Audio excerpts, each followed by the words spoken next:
Beneath an old oak tree outside a magnificent mansion, a woman in a drenched blue uniform sat shivering, eating from a cheap lunchbox as the rain poured down. Inside his Mercedes, the billionaire watched in silence, his heartbeat growing heavier with every passing second. Through the misty rain on the windshield, he saw her face, rain and tears mingling as one, yet she didn't move, not even once. He didn't know it yet, but what he would soon discover about that woman would break his heart more deeply than any business failure ever could. Before we go back, tell me where you're watching from, and subscribe, because tomorrow's story will shake you to your core. The rain hammered Nathan Hale's windshield like gravel thrown by an angry god. He sat in his Mercedes in the circular driveway of his Palo Alto estate, phone pressed to his ear, half listening to his attorney drone about escrow timelines for some property in San Jose. His finger drummed the leather steering wheel. Numbers, always numbers. This deal would net him another $2 million, maybe $3 million. Through the rain-streaked glass, something moved near the garden shed. Nathan's hand stopped mid-drum. His eyes narrowed. Under the old oak tree, maybe 50 feet away, a woman sat on a concrete bench, blue uniform, dark hair plastered to her skull. Rain poured down on her in sheets, not a drizzle, a goddamn deluge, and she was eating something. Nathan frowned. What the hell? Nathan, you still there? His attorney's voice crackled through the speaker. Yeah, I'm here. But his eyes stayed fixed on the woman. Listen, David, I'll call you back. He ended the call and sat forward, staring through the rain.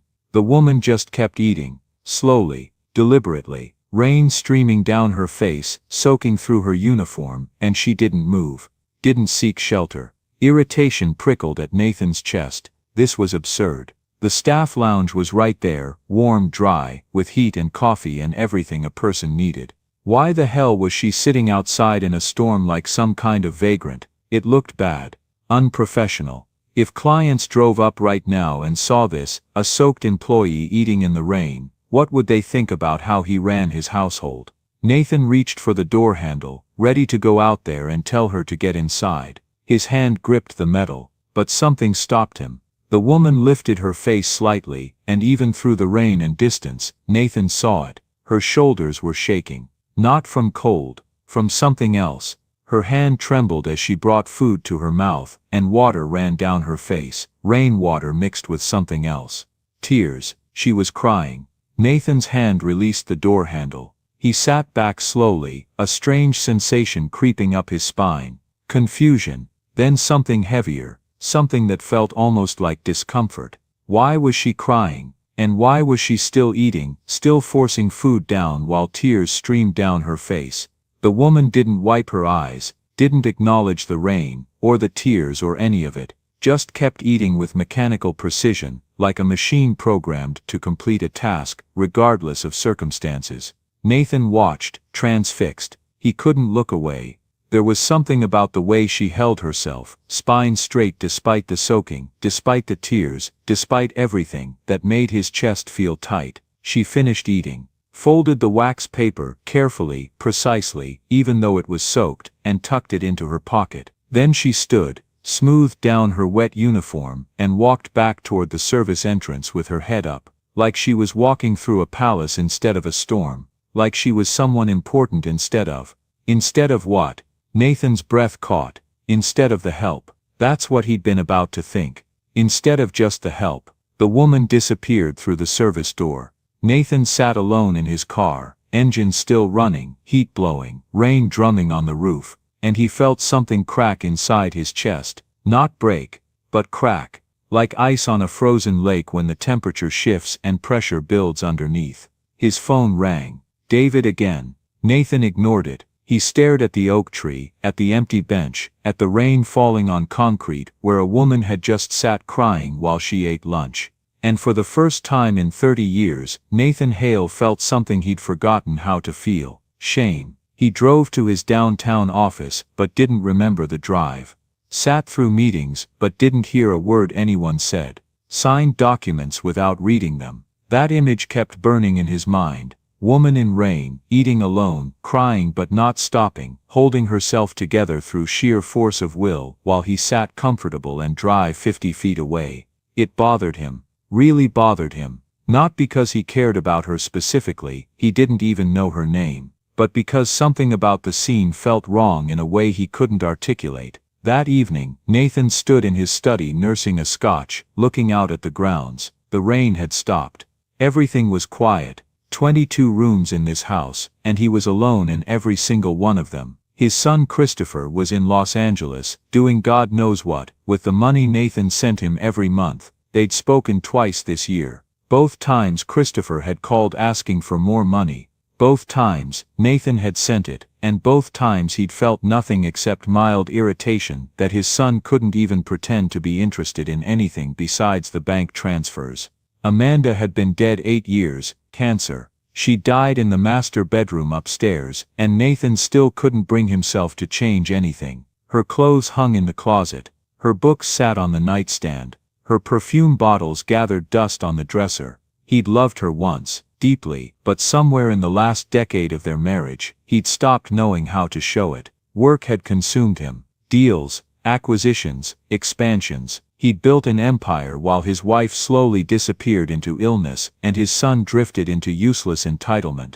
And now here he was, 53 years old, worth $40 million, alone in a mansion he barely lived in, bothered by the image of a woman crying in the rain. At midnight, he lay in bed staring at the ceiling, unable to sleep. The house breathed around him, creaking, settling, empty. He closed his eyes and tried to force sleep, but instead, he saw her. The woman in the rain, her shaking shoulders, her careful folding of wet paper, her straight spine as she walked away. And then without warning, another image superimposed itself over the first. Fresno, 38 years ago. Their apartment, 2 rooms, roaches in the kitchen, water-stained walls. Nathan was 8 years old, sitting on the floor doing homework by lamplight, because the overhead bulb had burned out and Mom couldn't afford to replace it yet. The door opened. Mom came in at 11 p.m., soaked through. She'd walked from the bus stop, 6 blocks, because the closer stop cost an extra quarter and she was saving every penny for Nathan's school supplies. Her uniform was identical to the woman's today. Same faded blue, same chemical stains. She smelled like pine sol and bleach and sweat. Her hands were cracked and bleeding from hours of scrubbing other people's toilets, other people's floors, other people's dirt. She'd smiled when she saw him. "Hey baby, you eat?" "Yeah Mom. Mrs. Rodriguez next door gave me some rice." "Good, that's good." She sank onto the floor beside him, too exhausted to make it to the couch. Pulled out a sandwich wrapped in wax paper, something she'd taken from one of the houses she cleaned. Day old, probably. But food was food. They'd eaten together on that stained linoleum floor, and Mom had stroked his hair with those ruined hands and said, "You're gonna be something, Nathan. Something big, I promise. You won't have to live like this. You're gonna have everything."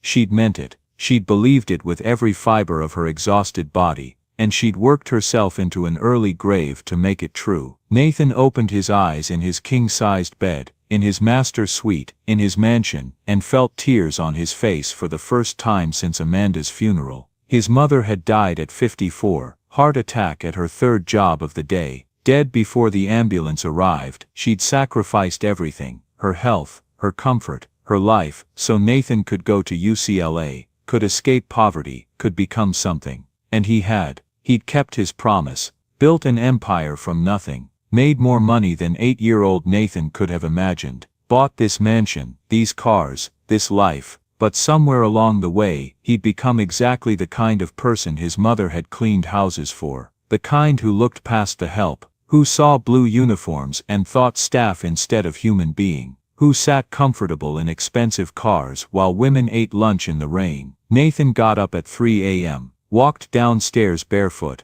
poured another scotch he didn't want, and stood at the window overlooking that oak tree. The bench was empty now, everything was dark and still. He thought about the woman again, about her tears mixing with rainwater, about her careful folding of soaked paper, about the dignity in her straight spine, despite being drenched and crying. She'd reminded him of his mother, that same exhaustion, that same determination to keep going even when everything hurt. That same quiet dignity that couldn't be taken away no matter how hard the world tried. and Nathan realized with sudden nauseating clarity that he'd been living in willful blindness for 30 years. He'd escaped poverty, but forgotten what it felt like. He'd become wealthy but lost his humanity in the process. He'd built everything his mother had dreamed for him, and become nothing she would have recognized. The woman in the rain had cracked something open inside him, something he'd sealed shut decades ago, and now it was leaking, and he couldn't stop it, couldn't seal it back up, couldn't return to the comfortable numbness he'd lived in yesterday. He needed to know her name, not because he wanted to help her, not because he felt sorry for her, but because something about seeing her had woken up a part of him he'd thought was dead, and he needed to understand why. Nathan stood at that window until dawn broke over Palo Alto, still holding his untouched scotch, still seeing her face, still feeling that crack widening in his chest, and for the first time in 30 years, Nathan Hale felt awake. Morning light filtered through the east windows as Nathan came downstairs, showered and dressed in his usual $1,000 suit. He'd slept maybe an hour. His eyes felt gritty, his head heavy, but his mind was sharp, focused on a single question: who was she? He found his head housekeeper in the hallway arranging fresh flowers in a vase. She was a stern woman in her early 60s, gray hair pulled back severely, who'd worked for Nathan for 12 years and ran his household with military precision. Mrs. Winters, she turned, her expression neutral and professional.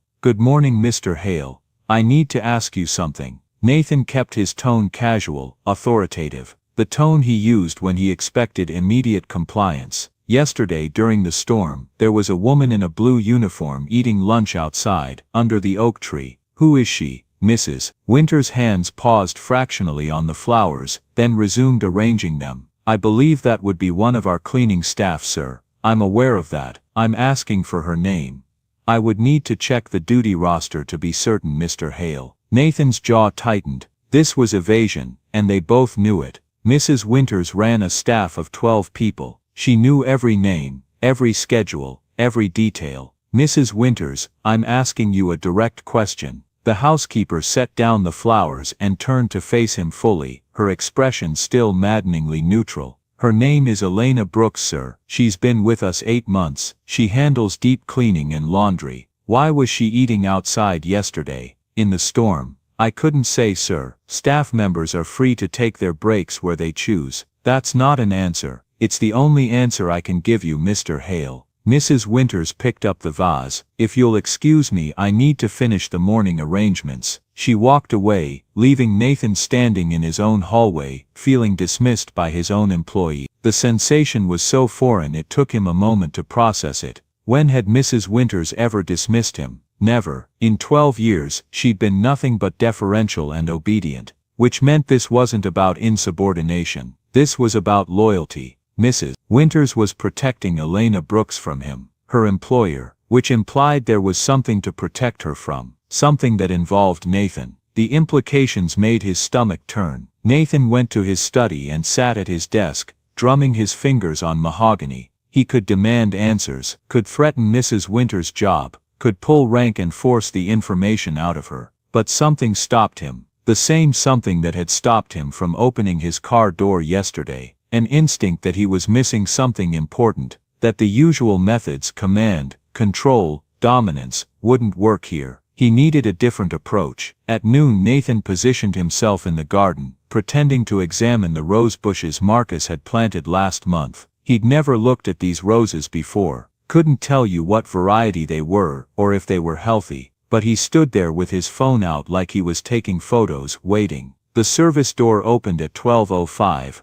Elena Brooks emerged carrying a small plastic container and a reused water bottle. She was short, maybe 5'4", and slight, with dark hair pulled back in a simple ponytail. Her blue uniform hung loose on her thin frame. She walked to the bench under the oak tree. Sky was clear today, no rain, but she still sat outside, alone, back to the house. Nathan's shoes crunched on the gravel path as he approached. Elena heard him coming, and stood immediately, her body going rigid, her face drained of color. "Please don't get up," Nathan said, keeping his voice neutral. "I didn't mean to interrupt your lunch." "It's no interruption, Mr. Hale." Her voice was soft, careful, each word precisely measured. She remained standing, hands clasped in front of her. Up close, Nathan saw details he'd missed yesterday through the rain. The exhaustion carved into her face, dark circles under her eyes, like bruises, lines around her mouth that spoke of years of worry, chapped lips, cracked at the corners, hands so raw and red they looked painful to move. She was maybe late 30s, but looked 50, worn down to nothing by years of hard labor. "Elena, isn't it?"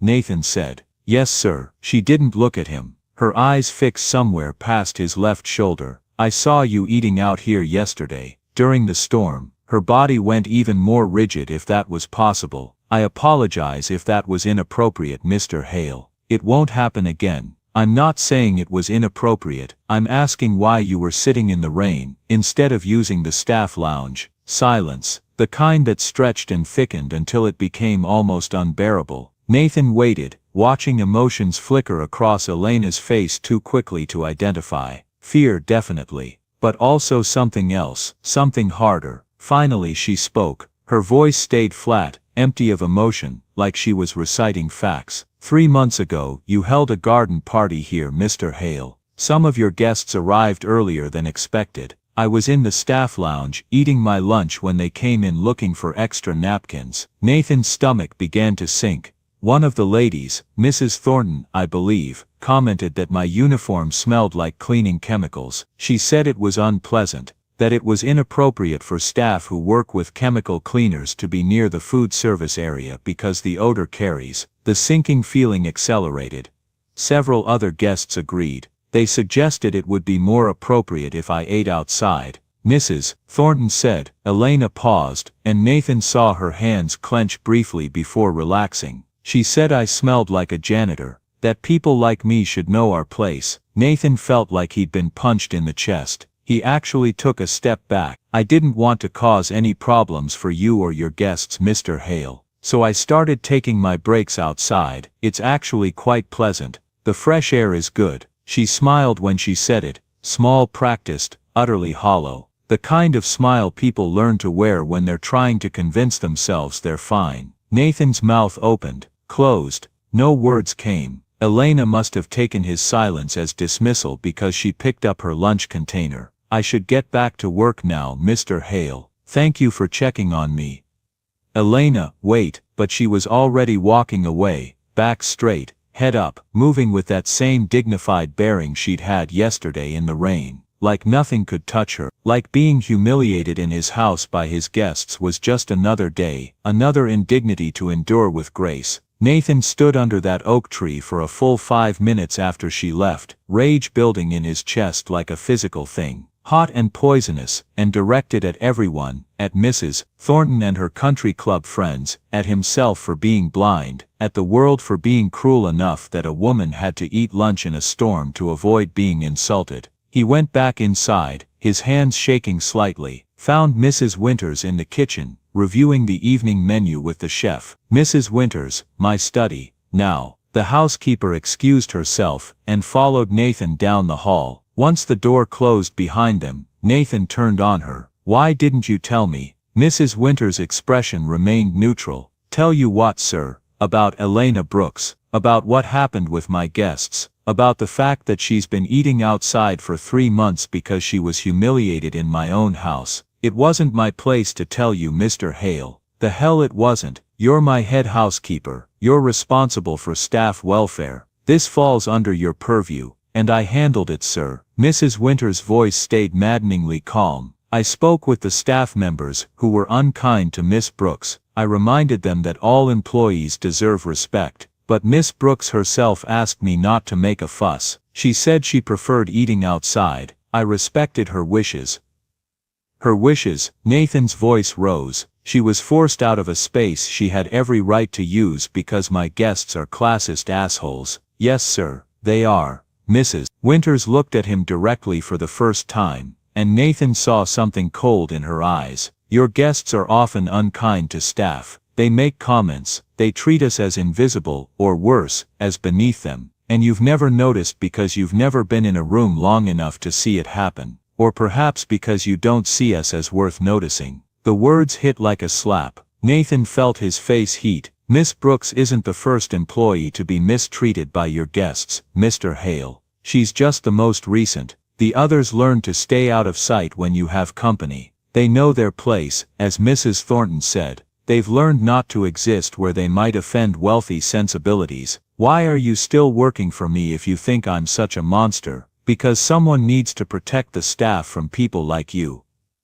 Mrs. Winters said it without heat, just stating fact. And because underneath the indifference, I've always believed you weren't cruel, just blind. Yesterday when you asked about Miss Brooks, I hoped perhaps you were finally starting to see. She walked to the door, paused with her hand on the handle. If you truly want to know about Elena Brooks, ask her yourself. But don't expect her to trust you, Mr. Hale. Trust is earned over time, and she haven't earned anything from you except a paycheck. The door clicked shut. Nathan stood alone in his study, hands still shaking, feeling like the floor had dropped out from under him. He'd thought he knew how his household ran, thought he was a good employer, paid well, provided benefits, didn't micromanage, but he'd been willfully blind to everything that mattered. Blind to the cruelty happening under his roof, blind to the suffering of people who worked for him, blind to his own complicity in a system that treated people like Elena Brooks as less than human. His mother's face flashed in his mind, her exhausted smile, her ruined hands, her quiet dignity despite years of being treated exactly like Elena had been treated.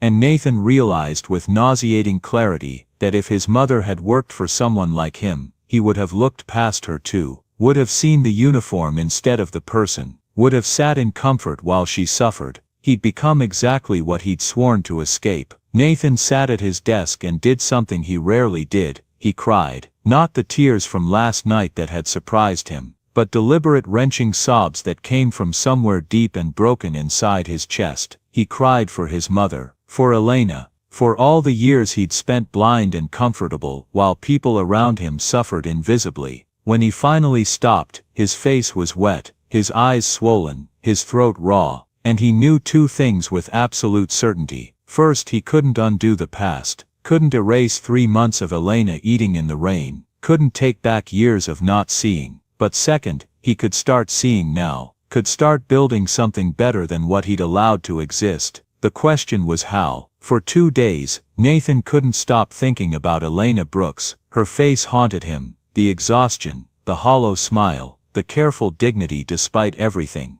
But more than that, Mrs. Winters' words echoed in his head. Trust is earned over time, and she haven't earned anything from you except a paycheck. He realized he knew nothing about Elena, beyond what he'd witnessed and what she'd been forced to tell him. He didn't know where she lived, whether she had family, what her life looked like beyond the 8 hours she spent cleaning his house. Nathan Hale had built a $40 million empire by understanding every detail of every property he owned, every investment he made, every deal he closed. But he'd never thought to understand the people who actually made his life possible. On the 3rd day, he did something that would have been unthinkable a week ago. He went to the staff records room, a small office off the kitchen where Mrs. Winters kept personnel files, and pulled Elena's employment folder. The document was thin. Elena Brooks, 38 years old, hired 8 months ago through a domestic staffing agency. Previous employment, night custodian at Stevenson Building downtown, housekeeper at 3 private residences before that. Current position, deep cleaning and laundry specialist. Salary, $22 per hour. No benefits beyond state-mandated workers' compensation. Nathan's jaw tightened. $22 an hour. In Palo Alto, one of the most expensive areas in California, that was poverty wages. He kept reading. Emergency contact, Lucas Brooks, son, age 17. Current address, apartment 212, Meadowbrook Apartments, East Palo Alto. Nathan pulled out his phone and looked up the address. The photos made his stomach turn. Meadowbrook Apartments was a 2-story complex that looked like it should have been condemned. Peeling stucco, cracked parking lot, broken windows. The reviews online mentioned drugs, break-ins, cockroaches. Elena Brooks walked 4 miles from that place to his estate every morning. 4 miles, and according to her file, she'd never called in sick, never been late, never filed a single complaint. Nathan's phone rang. A business associate about some merger deal. He ignored it, opened his laptop instead, and pulled up property records for Meadowbrook Apartments. The building was owned by a slumlord named Richard Ventura, who owned 12 similar properties across the Bay Area and had been cited repeatedly for code violations. Rent for a 2-bedroom unit, $2,000 per month. Nathan did the math. Elena made approximately $3,500 per month before taxes. After taxes, maybe $2,800. Rent alone ate up most of that. Then utilities, food, transportation, clothes, her son's school expenses. No wonder she walked to work. No wonder she brought peanut butter sandwiches for lunch. No wonder she worked herself to exhaustion. She was drowning. Nathan closed the laptop and sat back in his chair, feeling sick. This woman who'd worked for him for 8 months had been barely surviving, and he'd never noticed, never thought to ask, never considered that the people cleaning his toilets and washing his sheets might be struggling to keep roofs over their own heads. He thought about confronting Mrs. Winters, asking why Elena wasn't being paid more, but he already knew the answer, because the agency had set the rate, because Nathan had approved the budget without looking at individual salaries, because he'd never cared enough to question it. This was on him. Nathan spent the rest of the day working, but his mind kept drifting. He needed to understand more. Needed to see what Elena's life actually looked like beyond the thin information in her file. That evening he did something he knew was wrong but couldn't stop himself from doing. He drove to East Palo Alto. The neighborhood was everything the photos had suggested, and worse. Street lights were broken, leaving whole blocks in darkness. Buildings leaned at precarious angles. People sat on stoops despite the cold, watching his Mercedes pass with hostile eyes. Nathan found Meadowbrook Apartments easily. It looked worse in person. 2 stories of crumbling concrete and peeling paint, surrounded by a parking lot full of cars held together with rust and hope. He parked across the street, feeling like a voyeur. Like he was violating something sacred, but he couldn't leave. Needed to see. Apartment 212 was on the 2nd floor. Lights glowed behind thin curtains. Nathan sat in his car watching, waiting, not even sure what he was waiting for. At 7:30 the curtains shifted. A young man appeared at the window. Tall, lean, with Elena's dark eyes in a different face.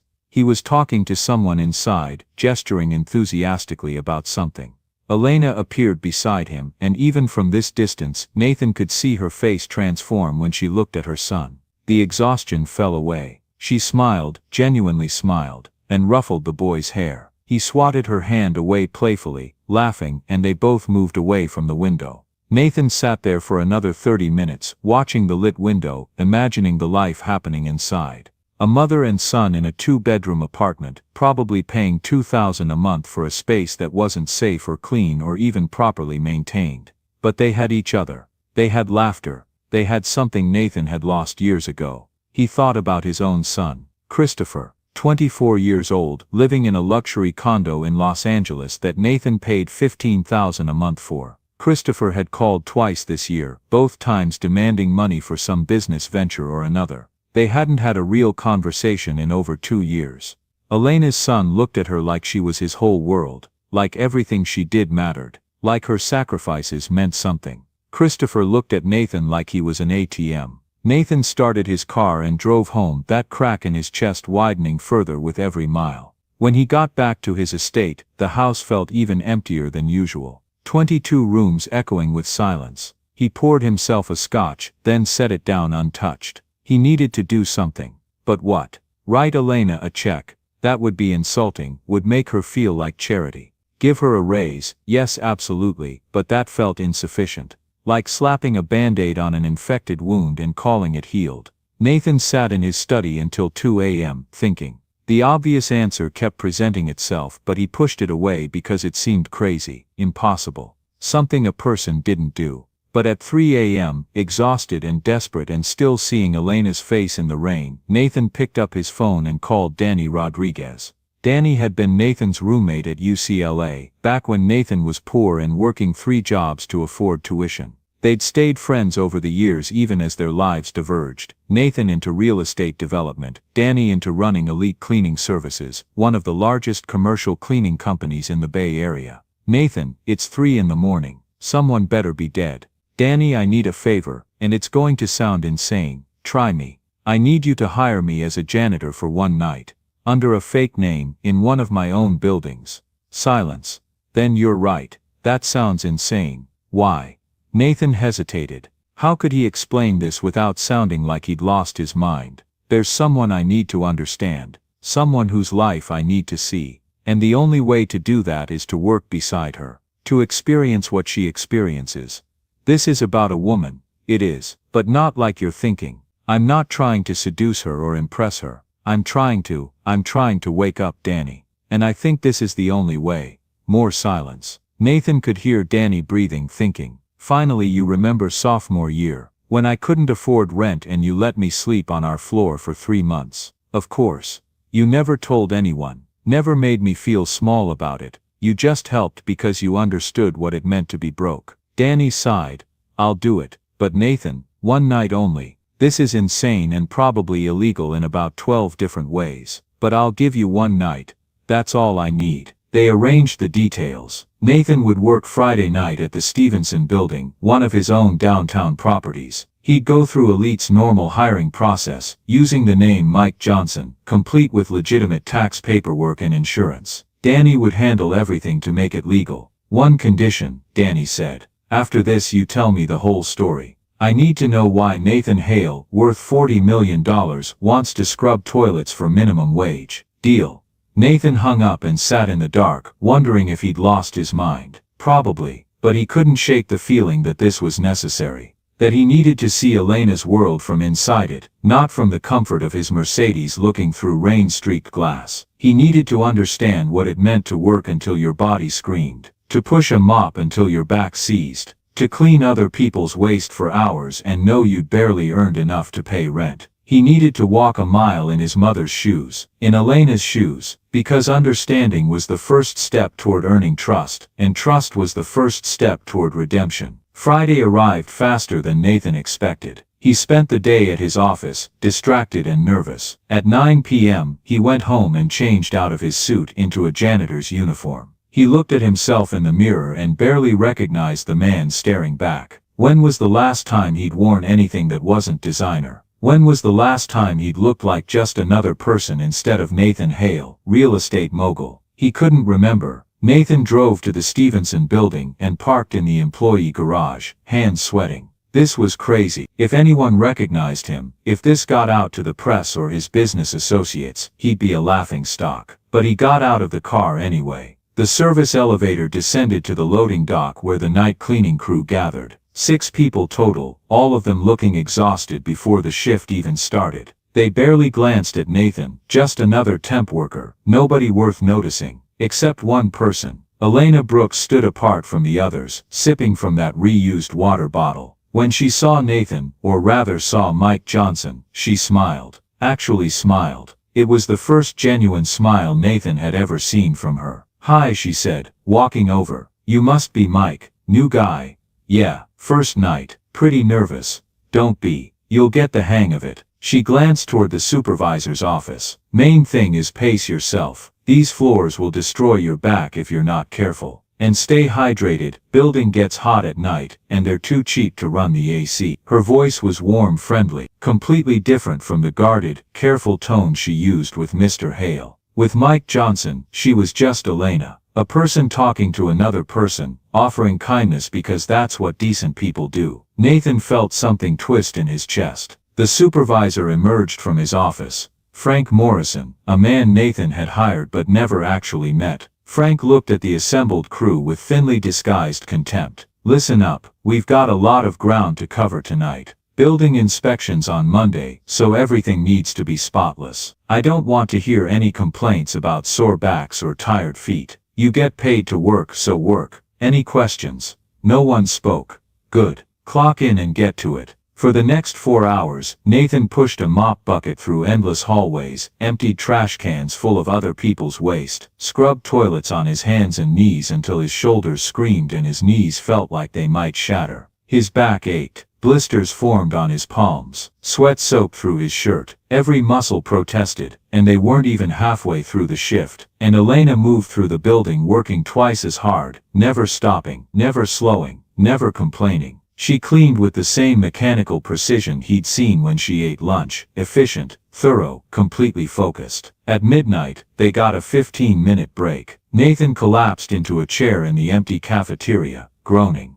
Every part of his body hurt. Elena sat across from him, barely breathing hard. "You okay?" she asked, genuine concern in her voice. "I'm dying. How are you not dying?" She laughed, soft, tired, but genuine. "You get used to it. Give it a few weeks." "I don't know if I have a few weeks in me." "Sure you do. You just need a why." She pulled out a photo from her pocket. School picture of a teenage boy smiling at the camera. "This is mine, Lucas, my son." Nathan looked at the photo, pretending he'd never seen that face through a window. "Good-looking kid. He's brilliant." Elena's whole face transformed when she talked about him, exhaustion falling away to reveal fierce love underneath. 4.0 GPA, wants to be a pediatric oncologist. He volunteers at the Children's Hospital twice a week. Gets home at 9 p.m. those nights, stays up until midnight doing homework, never complains once. He's already been accepted to UC Davis. "That's incredible," Nathan said, and meant it. "It is, but we need about $75,000 over 4 years, even with financial aid. And then medical school after that, another $200,000, maybe more." She tucked the photo back into her pocket, close to her heart. "So I work here at night, at Mr. Hale's estate during the day, and I save every penny I can." Nathan's throat went tight. That's a lot to carry. It's not weight, it's purpose." Elena looked at him directly, and Nathan saw something in her eyes that made him ashamed. Absolute clarity of purpose. "My husband Michael died 5 years ago. Construction accident, scaffolding collapse. One morning he kissed me goodbye, told me he loved me, and by lunch he was gone. Just gone. I'm so sorry. For a long time after I couldn't function. Couldn't get out of bed. Couldn't see past the next breath. Lucas was 12, and he needed me, but I had nothing left to give. I failed him completely." She said it like stating simple fact. "But one day, it was a Tuesday, raining, exactly like the day Michael died. I woke up and thought, Michael's gone, but Lucas is still here. And if I give up, if I let this destroy me, then Michael's death destroys both of us. But if I fight, if I work, if I give Lucas the future his father wanted for him, then something good survives. Something meaningful comes from the tragedy." Nathan couldn't speak, couldn't breathe, because he was looking at his mother, looking at every exhausted, determined woman who'd ever sacrificed everything for her child, looking at the kind of love he'd forgotten existed. They sat in silence for a moment. Then Elena smiled at him, that same warm smile. "Sorry, I'm talking your ear off on your first night. You probably think I'm crazy. No, I think you're remarkable." Elena laughed softly. "I'm not remarkable. I'm just doing what needs to be done." "What about you, Mike? You have kids." "A son. He's 24, lives in Los Angeles." "That must be nice having him close by." Nathan thought about Christopher, who called only when he needed money, who'd never once asked how Nathan was doing, who treated him like an ATM instead of a father. "Yeah, real nice." Elena studied his face with those tired, knowing eyes. "You're lonely, aren't you?" The words hit Nathan like a physical blow. No one had said that to him in years. No one had looked closely enough to see it. "Yeah," he said quietly. "I guess I am. I recognize it because I live it. Lonely looks a certain way." She reached across the table and squeezed his hand, brief but genuine. Her palm was rough from work, warm despite everything. "We're all lonely, Mike. That's why we have to be kind to each other. It's all we've got." They went back to work. Nathan pushed his mop through empty offices, his mind spinning. Elena had looked at Mike Johnson, a complete stranger, and offered kindness. Had shared her story, her pain, her purpose. Had treated him like a human being worth knowing. But Elena would never talk to Nathan Hale that way. Would never share those things with the man who owned the estate where she'd been humiliated. Because Nathan Hale hadn't earned her trust. Hadn't earned anything except her labor.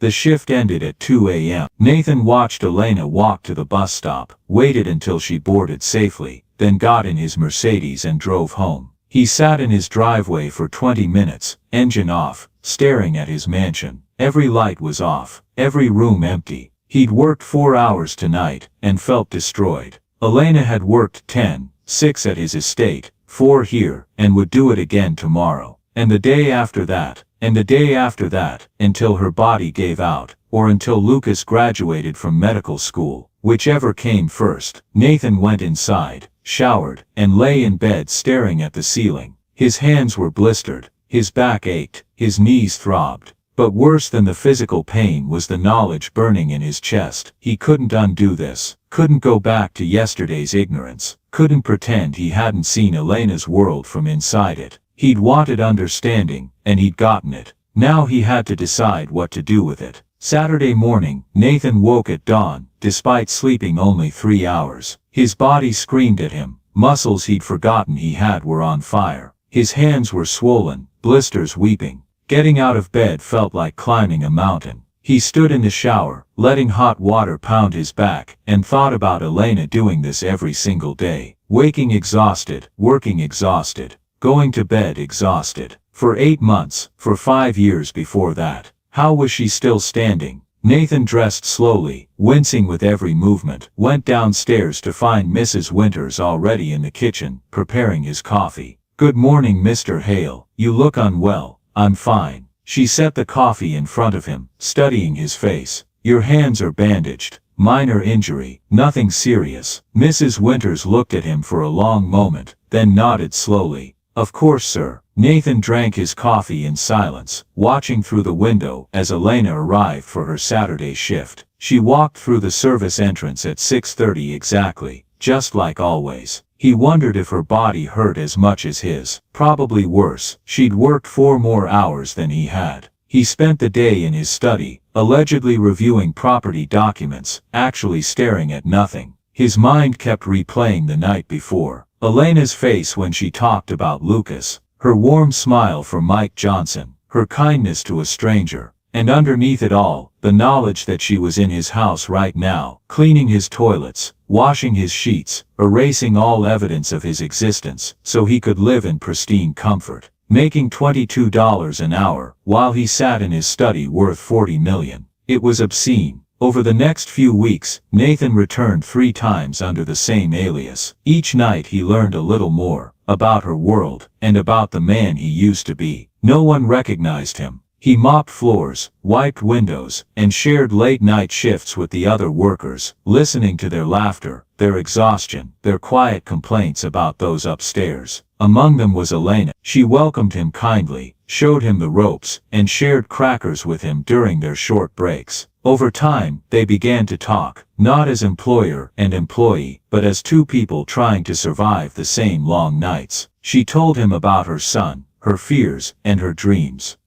He listened, moved by a sincerity he hadn't heard in years. Through those weary nights, Nathan saw things he'd never noticed before: fatigue, endurance, and a quiet kind of dignity. That night, in the cleaning room still heavy with the smell of chemicals, he knew he had to make a decision. One that would change not just the company, but himself. At noon, Nathan went to the garden. Elena was at her bench under the oak tree, eating her peanut butter sandwich, drinking from that reused bottle. She saw him approaching and stood immediately, that guarded look returning to her face. "Mr. Hale." "Elena, please sit. I wanted to speak with you." She remained standing, hands clasped in front of her. "Of course, sir. Is there a problem with my work?" "No. Your work is excellent. I wanted to talk about something else." Nathan took a breath. This was it, the moment he'd been dreading. "I need to tell you something. And you're going to be angry. You have every right to be." Elena's face went carefully blank. "Sir.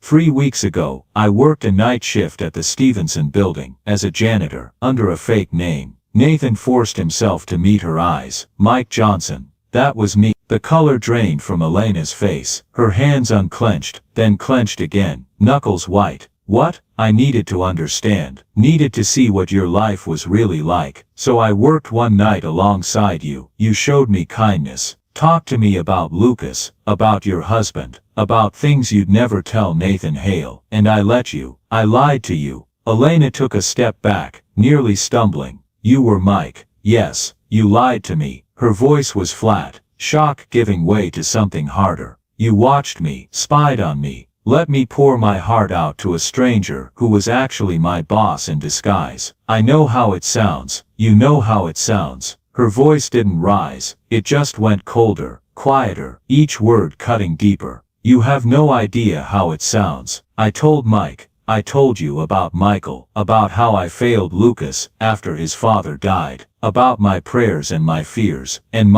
she broke off, pressing her hand to her mouth. Nathan stood frozen, watching her process the betrayal. Was it fun? Elena asked, voice shaking. Playing poor for a night, watching the pathetic housekeeper talk about her dead husband. Was it entertaining? No, Elena, please, don't. She held up her hand. Don't say my name like we're friends. We're not friends. You're my employer, who lied to me, who manipulated me into trusting someone who didn't exist. I didn't manipulate you. I just wanted to understand. Understand what? How the other half lives. You wanted to play undercover boss, see how the servants really behave when you're not around. Tears streamed down her face now, angry tears. I thought Mike cared, thought he understood because he was lonely too. But it was all fake, just another rich man's game. Nathan's throat went tight. It wasn't fake. Everything I felt that night was real. The exhaustion, the pain, One night, Elena said coldly, you worked one night, and thought you understood my life. I do that every night. Have done it for 5 years. And you played dress up for 4 hours, and decided you'd learned enough to start fixing me. I wasn't trying to fix you. Yes you were. The raise, the benefits, all of it. It's guilt money. You felt bad after your little social experiment, so now you're throwing money at me to make yourself feel better. She wiped her eyes roughly. I don't want your guilt money, Mr. Hale. I don't want anything from you except to be left alone. Elena, please listen. No, you listen. She stepped closer, voice low and intense. I trusted Mike, told him things I've never told anyone, and he wasn't real. He was you, playing poor, lying to me, taking my trust and stomping on it. Do you have any idea what that feels like? Nathan did. He'd felt exactly that kind of betrayal, when business partners had manipulated him years ago, had sworn he'd never do that to anyone, and yet here he was. You're right, he said quietly. I violated your trust, used deception when I should have just asked you directly, and I'm sorry, sorrier than I can express. Sorry doesn't fix this. Elena picked up her lunch container with shaking hands. I need to get back to work. Elena, wait, it's Miss Brooks, Mr. Hale, and I'd appreciate it if you'd keep your distance from now on. She walked away, spine straight despite the tears still streaming down her face. Nathan stood under that oak tree feeling like he'd just destroyed the one genuine thing he'd managed to build. Weeks passed. Nathan didn't try to chase Elena's forgiveness with words. He let his actions speak instead. He raised base wages for all household staff, added health coverage, and quietly started checking in on their well-being himself. He also introduced a new rule, one simple policy that everyone in the mansion would come to know: respect was non-negotiable. 2 weeks later, when Marcus Thornton and his wife came for dinner, Mrs. Thornton made a dismissive remark about the help within earshot of the staff. Nathan set down his wine glass, his expression turning cold. I need you both to leave. Marcus blinked. What? You heard me. Leave my house, now. Nathan, surely you're not serious. Margaret just made a disrespectful comment about my staff. People who work hard and deserve better than to be talked about like they're invisible. Nathan's voice was ice. You're no longer welcome here, both of you. Leave. Marcus turned red. You're going to regret this, Hale. We have mutual investments, mutual friends. I don't care. Get out of my house. They left, sputtering with indignation. Nathan's other dinner guests stared at him in shock. He didn't care about that either. For a moment, the room went silent. Then Nathan noticed it, a quiet, disbelieving smile from one of the maids. Word spread quickly through his social circle. Nathan Hale had gone soft, had become overly sensitive about staff, was letting the help dictate his social life. Nathan lost 3 business relationships, 2 country club memberships. Invitations to events dried up. His peers whispered behind his back about his strange behavior. He didn't care. 2 months passed before she spoke to him again. That morning, Nathan was reviewing reports in his study when a soft knock broke the silence. "Mr. Hale, do you have a moment?" He looked up. It was Elena, her posture still guarded, her tone formal, but her eyes no longer carried the same anger. "Of course," he said quietly. "Come in." She stepped inside, hands clasped together. "I wanted to thank you," she began, her voice hesitant, "for the raise, for the benefits, for what you did with the Thorntons. The staff told me, we all know what it cost you." Nathan shook his head. "It didn't cost me anything that mattered. It cost you friends, business deals, your reputation," she said softly. "Then those weren't friends," Nathan replied, "and that reputation wasn't worth keeping." For the first time in weeks, something softened in Elena's expression, a faint reluctant smile. "You're not the man I thought you were. I'm trying not to be. It shows." She hesitated, then added, "Lucas wanted me to thank you too. The insurance you gave us, it covered his dental work. He was in pain for months, but he never said a word." Now he's smiling again. "That means more than you know." Nathan's throat tightened. "I'm glad he's better." Elena nodded, her voice gentler now. "I'm still angry, Mr. Hale, about what you did, about how you lied, but I can see you're trying. Maybe that's a start." When she left, Nathan sat alone in his study, staring at the door long after it closed. For the first time in years, he didn't feel powerful or important. He felt something better, useful, not in the way of business or profit, but in the way that meant he had finally done something that mattered. Over the following months, Nathan continued changing how he ran his household. He learned staff names, asked about their families. When Robert the driver mentioned his daughter needed expensive autism therapy, Nathan researched programs and offered to help with costs. When Marcus the gardener's wife got sick, Nathan gave him paid leave to care for her. He didn't do it for recognition, didn't denounce it or seek praise, just quietly helped because he finally understood that wealth meant nothing if it didn't serve people. But Elena remained distant, polite, professional, but distant. She'd smile at his greetings, answer his questions, accept his help, but she never opened up the way she had with Mike Johnson, never shared her thoughts or feelings or struggles beyond surface pleasantries. Nathan understood why. He was still the boss, still the man who'd allowed her to be humiliated, still the person she couldn't fully trust. 6 months after their conversation in the garden, Nathan received a call from Mrs. Winters at 9 p.m. on a Thursday. "Mr. Hale." Her voice was tight with fear. "It's Elena. She collapsed about 20 minutes ago. The paramedics just took her to Valley Medical Center." Nathan's world stopped. "What happened?" "I don't know. She was carrying linens up the main staircase and she just collapsed, hit her head on the railing. There was blood, Mr. Hale, a lot of blood, and her arm. I saw her arm when the paramedics were loading her. It was infected, badly. I think she's been hiding an injury." Nathan was already grabbing his keys. "I'm on my way." He drove to Valley Medical faster than he should have, running red lights, not caring. The only thought in his head, "Please don't let her die. Please, Valley Medical Center." Emergency entrance. Nathan burst through the automatic doors and found Mrs. Winters in the waiting room, pale and shaking. "Where is she?" They took her straight back. "Mr. Hale, I called Lucas. He's on his way from school." "What room?" "They won't tell me. Family only." Nathan didn't care. He pushed through doors marked staff only, ignoring protests from nurses, checked rooms until he found her. Room 7. Elena lay in a hospital bed, IV lines in both arms, bandage wrapped around her head, covering a gash from the railing. She looked small, fragile, vulnerable in a way Nathan had never seen her. Her eyes were closed. They opened slowly when Nathan approached. "Mr. Hale." Her voice was barely a whisper. "You didn't need to come. Where else would I be?"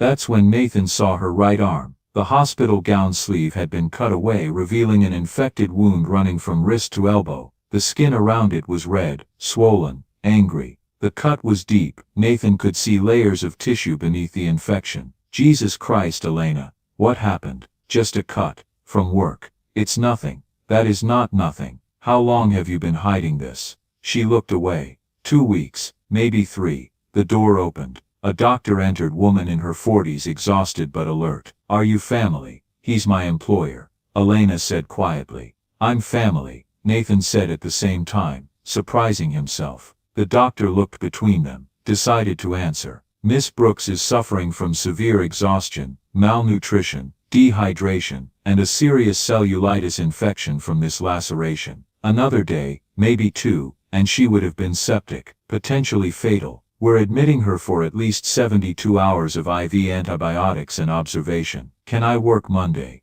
Elena asked. The doctor's expression hardened. No, Miss Brooks, you need a minimum of 2 weeks off, probably more. Your body is shutting down. If you keep pushing like this, you'll be dead within a year, and that's not an exaggeration. I've seen it happen. Elena's eyes filled with tears. I can't take 2 weeks off. I have bills. Rent is due. My son needs full pay. Nathan interrupted. 2 weeks, 4 weeks, whatever the doctor recommends. Full pay. Your job will be waiting for you. Mr. Hale, I can't accept. Yes, you can. Nathan looked at the doctor. What else does she need? Rest. Real rest, not just staying home and worrying. Proper nutrition. Someone to ensure she actually follows medical orders, because I suspect she won't do it on her own. The door burst open. A young man rushed in, tall, lean, Lucas. He ran to his mother's bedside, grabbed her hand. Mom, what happened? Are you okay? I'm fine, baby. Just tired.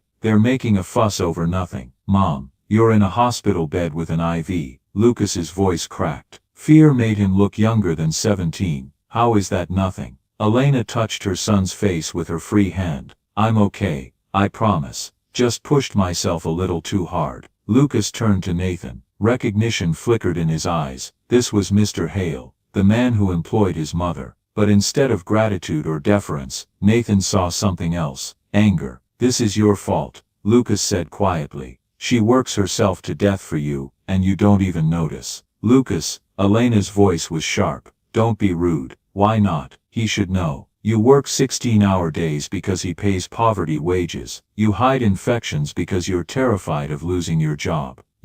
That's enough, Elena said firmly. But Lucas wasn't done. He looked at Nathan with eyes too old for 17. Do you know why she was hiding that infection? Because she thought if you knew she was hurt, you'd fire her. Replace her with someone who wouldn't be a liability. She was literally dying rather than risk losing her job. Nathan felt like he'd been gutted. Elena, is that true? She didn't answer, didn't need to. The truth was written all over her face. The doctor cleared her throat. I'll give you all some privacy. Miss Brooks, a nurse will be in shortly to take you up to a room. After the doctor left, the three of them sat in heavy silence. Finally, Nathan spoke. You're right, Lucas. This is my fault. Not just the infection or the collapse. All of it. I've been blind and selfish and cruel through indifference. And I'm sorry. I know that doesn't fix anything, but I'm sorry. Lucas stared at him, clearly not expecting an apology. Nathan continued. Your mother is getting 2 weeks off minimum with full pay. More if the doctors recommend it. And when she comes back, if she chooses to come back, things will be different. Better benefits, better pay, actually humane working conditions. Why should we believe you? Lucas asked. Rich people always make promises, then they forget. You shouldn't believe me. I haven't earned your belief. I've only earned your suspicion. But I'm asking for a chance to prove I mean it. Elena squeezed her son's hand. Lucas, please. Mr. Hale has been kind to me these past months. He's changed things, made them better. This isn't his fault.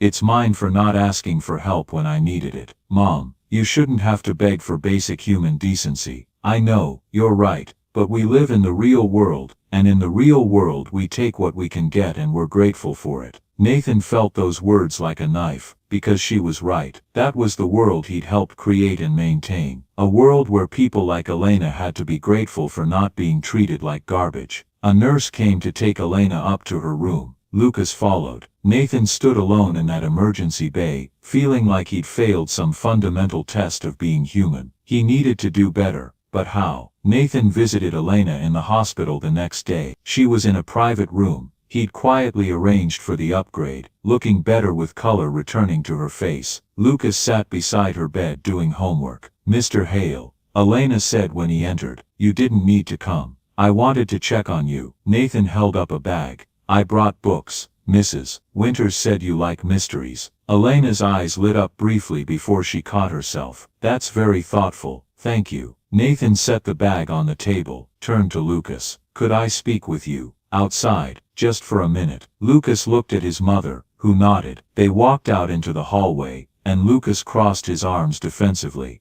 If you're here to fire my mom, I'm not. I'm here to apologize to you specifically. Nathan met the boy's eyes. You were right yesterday. Your mother works too hard for too little. That's on me. And I want to fix it, but I don't know how. So I'm asking you what would actually help. Lucas blinked, clearly not expecting the question. You're asking me. You know your mother's situation better than anyone. You know what she needs. So yes, I'm asking you. Lucas was quiet for a long moment. Then she needs security. Real security. Not just promises that might disappear if you get bored or annoyed. She needs to know that if she gets sick again, or hurt again, she won't lose everything. She needs to stop being terrified all the time. Okay, what else? I need to go to college without watching my mom kill herself to pay for it. She's saving for my tuition, but medical school costs $600,000 over 12 years. We'll never have that kind of money. So she'll work herself into an early grave trying, and I'll end up not going anyway, because I can't watch her do that to herself. Nathan nodded slowly. What if there was another way? What if you could get your education without your mother having to sacrifice her health? Lucas's eyes narrowed. Like what? A loan from you. We can't afford to be in debt to someone who has power over our lives. Not a loan, a scholarship. But not just for you, for students like you. Kids whose parents are working themselves to death. Make it real, make it last. Prove that change means something beyond temporary guilt. Lucas studied Nathan's face for a long moment. You're serious. I am. But here's the thing. I can't do it right. Not without help. I don't understand what students actually need. Don't know how to build something that serves people instead of my ego. So I need guidance. From people who've lived this. Would you help me design something that would actually work? Why would you listen to a 17-year-old?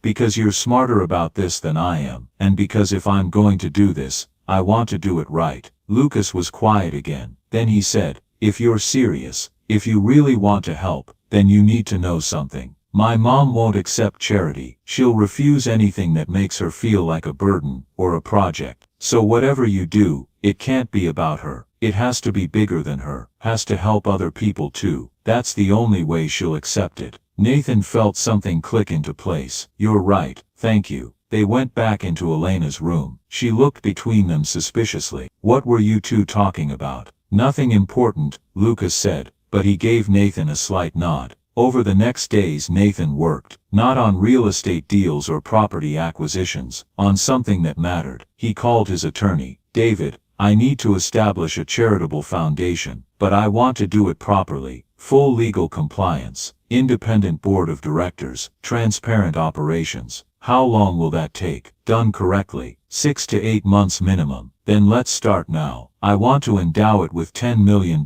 initially. Purpose full scholarships for students from low-income backgrounds pursuing medical degrees. Nathan, that's ambitious. Are you sure? I've never been more sure of anything in my life. He called Danny Rodriguez. Remember when you asked why I wanted to work as a janitor? I remember thinking you'd lost your mind. I needed to understand something, someone, and it changed me. Danny woke me up. Now I need to build something that lasts, something that matters. Will you help? What do you need? Board member for a medical education foundation. Someone who understands what it means to struggle. Someone who won't let me turn this into an ego project. I'm in. Nathan spent the next months working with lawyers, accountants, education specialists. He researched scholarship models, studied what worked and what didn't. He recruited board members, people who'd lived poverty, who understood struggle, who could ensure the foundation served real needs. He didn't tell Elena what he was doing, didn't announce it or seek recognition, just quietly built something that would outlast his guilt and his moment of awakening. And slowly, carefully, he started rebuilding trust with Elena. He didn't push, didn't demand gratitude or closeness, just showed up consistently, made sure she had what she needed, protected her from people who tried to treat her poorly, Prove through small daily actions that his change was real. Nathan held a press conference. Today I'm announcing the Hale Medical Education Foundation. $10 million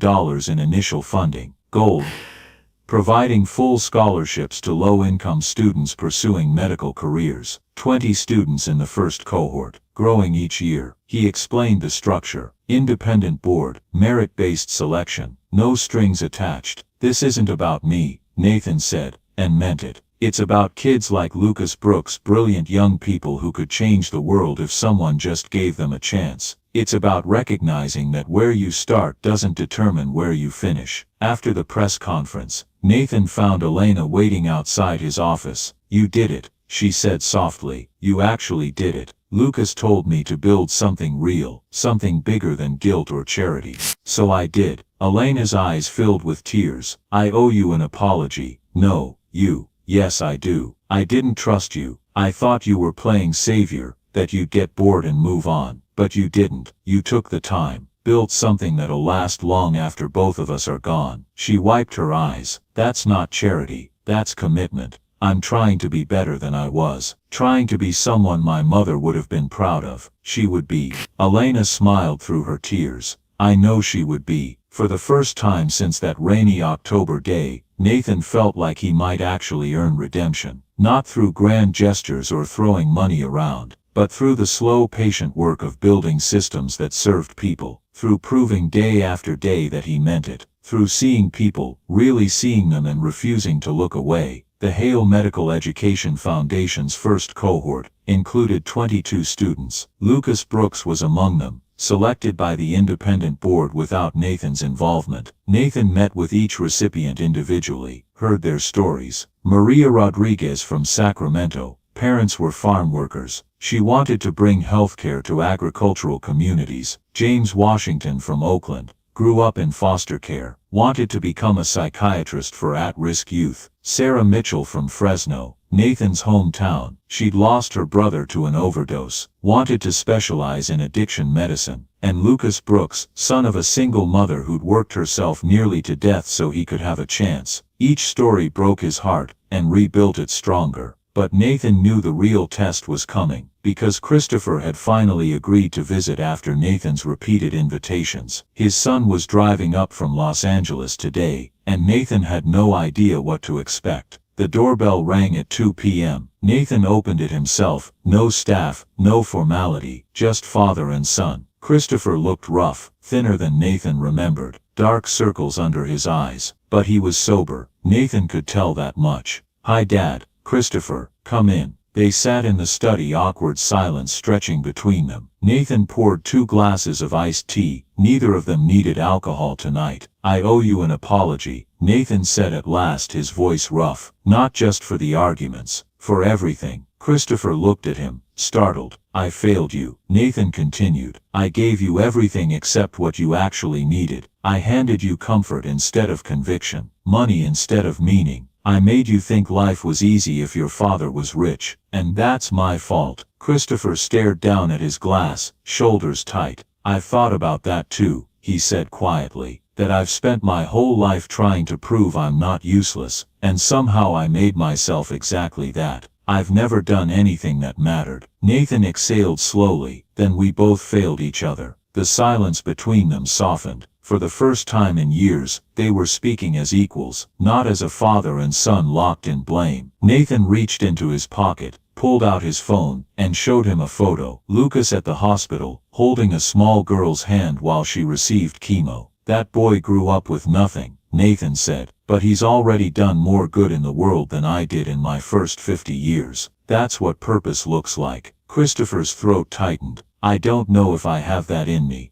You might, Nathan said gently, if you give yourself a chance to find it. He leaned forward. Come work with me at the foundation. No salary for now, just volunteer. Meet the kids, hear their stories, see what it feels like to make a difference. Christopher was quiet for a long time, then said softly, you really want me there, after all the mistakes I've made? Nathan nodded. I don't want you there because you're my son. I want you there because I believe you can grow. The same way I did. Let's start over. Together. Something broke open in Christopher then. The resentment. The shame. He stood, walked around the desk, and pulled his father into a hug. I'm sorry too, he said, for wasting time, for blaming you for everything. Nathan's arms tightened around him. We've both done enough blaming, he said quietly. It's time to build something instead. When they pulled apart, Nathan smiled faintly. So do you want to try working at the foundation? Christopher nodded, eyes glassy. Yeah, I want to try. One evening Christopher came to dinner at the estate. Elena was there too. She and Nathan had dinner together once a week now, sometimes with Lucas, sometimes just the two of them. She'd become like family. I met a girl, Christopher announced over pasta. Elena's eyes lit up. Tell us everything. Her name's Grace.